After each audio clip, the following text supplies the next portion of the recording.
अरे बाप रे बाप, यह तो बहुत जोर की बारिश आ गई। अब तो खेत में काम भी नहीं कर पाऊंगा, लेकिन कुछ देर प्रतीक्षा कर लेता हूँ। हो सकता है यह बारिश थम जाए। इस प्रकार वह किसान काफी देर तक बारिश के थमने की प्रतीक्षा करता है। मुझे नहीं लगता कि अब यह बारिश रुकेगी। मुझे जल्दी से अपने घर चले जाना चाहिए, नहीं तो मैं बीमार पड़ जाऊंगा। फिर वह किसान बारिश में ही वहां से अपने घर की ओर निकल पड़ता है।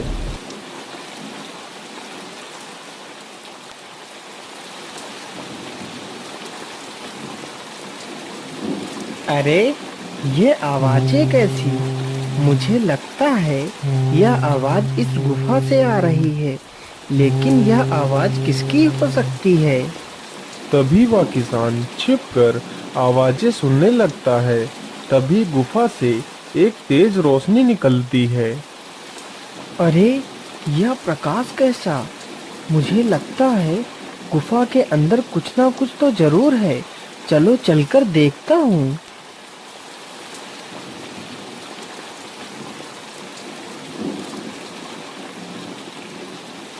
फिर वह गुफा के अंदर जाता है और देखता है कि एक साधु एक शिला पर बैठकर अपनी तपस्या में लीन है।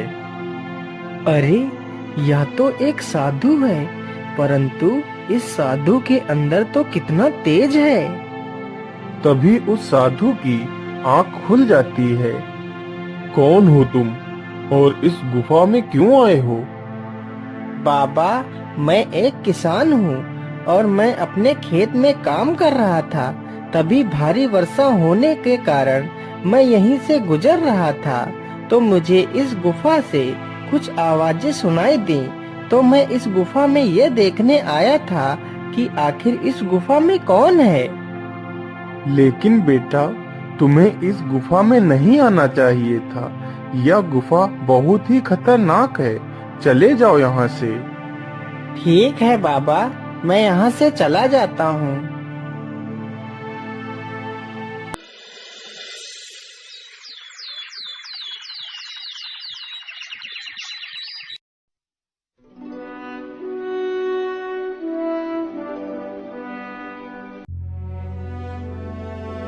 अरे वैद्य जी, आखिर यह क्या बीमारी है? महाराज को 2 महीना हो गया है इस बीमारी से ग्रसित हुए, परंतु आप लोग इन्हें स्वस्थ नहीं कर पा रहे हैं। क्या करें महारानी जी, हम तो अपनी पूरी कोशिश कर रहे हैं कि महाराज जल्द से जल्द स्वस्थ हो जाएं। परंतु महारानी जी, यह बीमारी कोई नई है। इसका इलाज मैं सही ढंग से नहीं कर पा रहा हूँ। अरे वैद्य जी, तो इस बीमारी का आपके पास कोई इलाज नहीं है? तो आपका मतलब है कि अब महाराज कभी ठीक नहीं हो पाएंगे।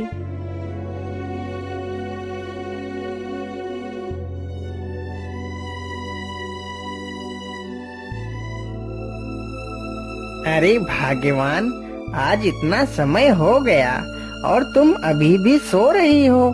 चलो उठ जाओ, अब सुबह हो गई है।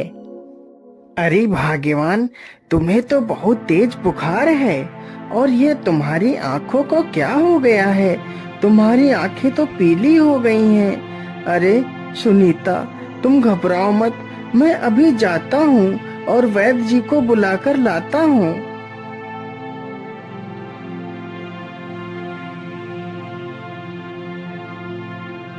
वैद्य जी जल्दी चलिए। हमारी पत्नी को पता नहीं क्या हो गया है, उसे बहुत जोर का बुखार हो गया है। अरे ये क्या? यह तो वही बीमारी है जो राजा को हुई है। क्या हुआ वैद्य जी? आप कुछ बोल क्यों नहीं रहे? क्या हुआ है मेरी पत्नी को? कुछ तो बताइए वैद्य जी। अरे महेश, तुम्हारी पत्नी को बहुत ही गंभीर बीमारी हुई है। इसका इलाज मेरे पास नहीं है। जो बीमारी तुम्हारी पत्नी को हुई है, यही बीमारी हमारे राज्य के राजा को भी हो गई है, लेकिन मैं उनका इलाज नहीं कर पा रहा हूँ। अब तो भगवान से ही प्रार्थना करो कि वह सब कुछ ठीक करें। हे भगवान, ये कैसी बीमारी दे दी है मेरी पत्नी को, जिसका कोई इलाज ही नहीं है। भगवान, मेरी मदद करो, मेरी पत्नी की रक्षा करो। मैं क्या करूं, किसके पास जाऊं, किससे सहायता मांगू, मेरी पत्नी ठीक हो जाए। हे भगवान, मैं ऐसा करता हूँ, उन्हीं गुफा वाले बाबा के पास जाता हूँ और उन्हीं से मदद मांगता हूँ। बाबा, मेरी मदद करो बाबा, आंखें खोलो बाबा, मेरी मदद करो। क्या हुआ बेटा, तुम इतना परेशान क्यों हो? क्या बात है?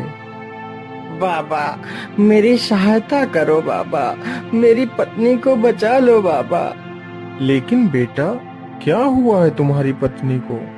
बाबा, मेरी पत्नी एक बहुत ही गंभीर बीमारी से ग्रसित हो गई है, जिस बीमारी का वैद्य के पास भी कोई इलाज नहीं है बाबा। अब आप ही मेरी मदद कर सकते हो। फिर साधु अपना ध्यान लगाकर देखता है। अरे बेटा, यह कोई साधारण बीमारी नहीं है, यह तो एक महामारी है जो धीरे धीरे पूरे राज्य के लोगों को ग्रसित कर देगी, जिससे पूरे राज्य का विनाश हो जाएगा। लेकिन बाबा, क्या इस बीमारी को रोकने का कोई उपाय नहीं है? बेटा, इस बीमारी को रोका जा सकता है, लेकिन इसका उपाय बहुत ही कठिन तथा दुर्लभ है। बाबा, बस आप मुझे वह उपाय बता दीजिए, मैं अपनी पत्नी को बचाने के लिए कुछ भी कर सकता हूँ। तो सुनो बेटा, यहाँ से 100 कोस दूर एक त्रिकाल वन है, जिस वन में एक जादुई पेड़ है। यदि उस पेड़ का फल मिल जाए तो तुम्हारी पत्नी की जान बचाई जा सकती है, परंतु ध्यान रहे, ये फल रात्रि में ही निकलता है और जैसे ही यह फल निकलता है तो परियां इसे तोड़कर ले जाती हैं। यदि वह परियां अपनी इच्छा अनुसार तुम्हें यह फल दे देती हैं तो तुम्हारी पत्नी की जान बचाई जा सकती है। फिर महेश वहां से फल की तलाश में निकल पड़ता है।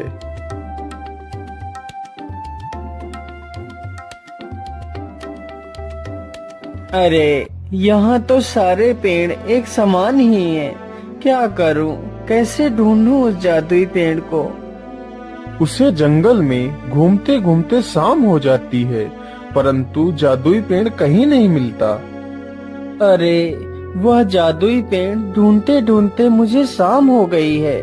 अब यदि मैं जंगल में घूमता रहा तो मुझे जंगली जानवर नुकसान पहुंचा सकते हैं, इसलिए मुझे किसी न किसी पेड़ पर चढ़कर बैठ जाना चाहिए। फिर महेश एक पेड़ पर चढ़कर बैठ जाता है। अरे, ये प्रकाश कैसा? मुझे लगता है कि वह जादुई पेड़ यही है। चलो इसके पास चलता हूँ। जैसे ही महेश जादुई वृक्ष के पास जाता है, तभी वह जादुई फल निकल आता है। तभी वहाँ पर 2 परियां आ जाती हैं और फल को तोड़ लेती हैं। अरे परी देवी, मेरी सहायता करो, मेरी मदद करो परी देवी। कौन हो तुम और इस समय तुम इस डरावने जंगल में क्या कर रही हो? हे परी देवी, मैं यह जादुई फल लेने आया था। मेरी पत्नी एक बहुत ही गंभीर बीमारी से पीड़ित है, उसे इस फल की आवश्यकता है। कृपया यह फल मुझे दे दीजिए परी देवी। ठीक है, हम तुम्हें यह फल दे देंगे, लेकिन यदि तुम मेरी 2 पहेलियों का सही उत्तर दोगे तभी हम तुम्हें ये फल दे सकती हैं। ठीक है परी देवी, मैं आपकी सारी पहेलियों का जवाब देने के लिए तैयार हूँ। पूछिए परी देवी। तो सुनो मेरी पहली पहेली, वह क्या है जो कोयले से भी काला है? महेश कुछ देर तक सोचता है।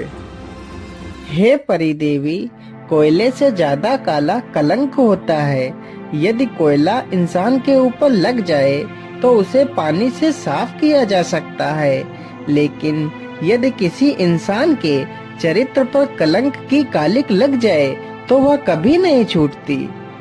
हाँ हाँ, तुम्हारा जवाब तो एकदम सही है। मेरी दूसरी पहेली सुनो।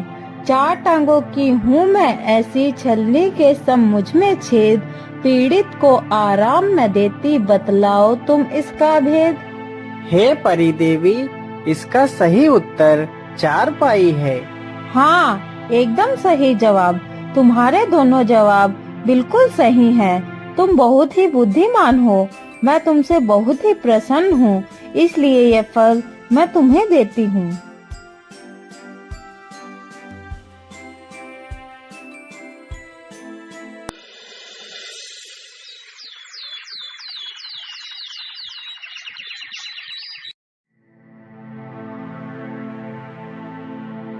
अरे भाग्यवान, तुम बिल्कुल भी मत घबराओ। तुम इस फल को खा लो, तुम बिल्कुल ठीक हो जाओगी। फिर महेश अपनी पत्नी को आधा फल काट कर खिला देता है। अरे भाग्यवान, तुम्हारी आंखें तो एकदम ठीक हो गई हैं। तुम तो स्वस्थ हो गई हो। हाँ जी, यह सब आपके प्यार से ही तो संभव हो सका है कि आज मैं पूरी तरह स्वस्थ होकर आपके सामने खड़ी हूँ। हाँ भाग्यवान, यह सब भगवान की ही कृपा है। लेकिन मुझे अभी एक और जिम्मेदारी पूरी करनी है। मुझे यह आधा फल हमारे राज्य के राजा को खिलाना है। वह भी इसी बीमारी से पीड़ित हैं। फिर महेश वह आधा फल लेकर महाराज के पास जाता है।